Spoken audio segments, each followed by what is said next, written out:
Short focus न्यूजमध्ये आपलं स्वागत आहे.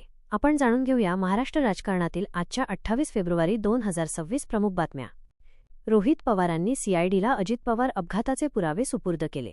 रोहित पवारांनी अजित पवारांच्या विमान अपघात प्रकरणात सीआयडी अधिकाऱ्यांची भेट घेतली आणि उपलब्ध पुरावे सादर केले. ते म्हणाले, जे घडलं ते खापरासारखं वाटतंय. अपघाताला 1 महिना पूर्ण झाला असून प्राथमिक तपास अहवाल येण्याची शक्यता. राज ठाकरेंनी सुनेत्रा पवारांना बोलावं असं सुचवलं. एफआयआर नोंदवण्यावरून वाद कायम. 2. सुनेत्रा पवार एनसीपीच्या पहिल्या महिला राष्ट्रीय अध्यक्षा झाल्या. अजित पवारांच्या निधनानंतर सुनेत्रा पवारांना एनसीपीच्या राष्ट्रीय अध्यक्षपदाची जबाबदारी मिळाली. अधिवेशनात सर्वसंमतीने निवड. पक्षात पार्थ पवारांना राज्यसभेची उमेदवारी मिळण्याची शक्यता. अजित गटात नव्या जबाबदाऱ्यांची चर्चा सुरू.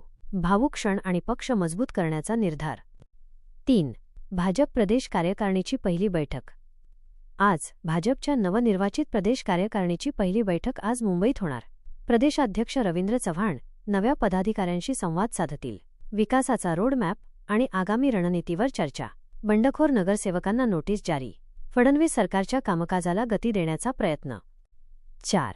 उद्धव ठाकरेंचा फडणवीस सरकारवर हिंदी सक्तीवरून हल्लाबोल. उद्धव ठाकरेंनी फडणवीस सरकारवर टीका केली. हिंदी सक्तीचा अहवाल स्वीकारला पण अंमलबजावणी नाही असा आरोप. मराठी भाषेचा मान राखावा असं आवाहन. मनाचे श्लोक वाचले तर कोणी भाजपात जाणार नाही असा टोमणा. मराठी भाषा गौरव दिनानिमित्त टीका तीव्र. 5.